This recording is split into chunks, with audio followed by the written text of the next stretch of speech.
এত লড়াই সংগ্রাম হয়েছে মুখটা বন্ধ করার জন্য না, কোনো ভয় পাই না এই গভর্নমেন্টকে। আমরা কেন সমালোচনা করতে পারবো না?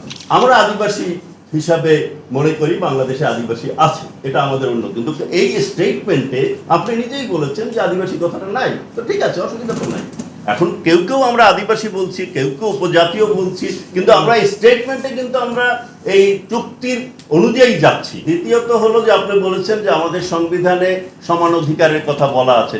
আমরা কি দেখছি যে সমান অধিকার সবাই পাচ্ছে? তাহলে তো লড়াই কিছু থাকবেই না। যে সমান অধিকার কি বাংলাদেশে প্রতিষ্ঠা পাচ্ছে? আমরা তো সেটা লক্ষ্য করছি না।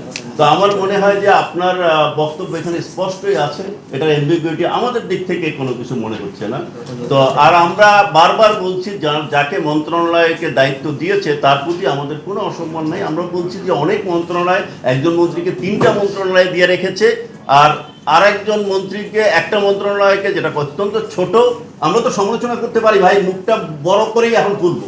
দেশে এত লড়াই সংগ্রাম হয়েছে মুখটা বন্ধ করার জন্য না, কোনো ভয় পাই না এই গভর্নমেন্টকে। আমরা কেন সমালোচনা করতে পারবো না? আমরা তো ফ্রিডম অফ স্পিচই তো আমাদের ডেমোক্রেটিক মূল কথা। আমাদের ফ্রিডম অফ স্পিচ আছে, আমরা বলবো।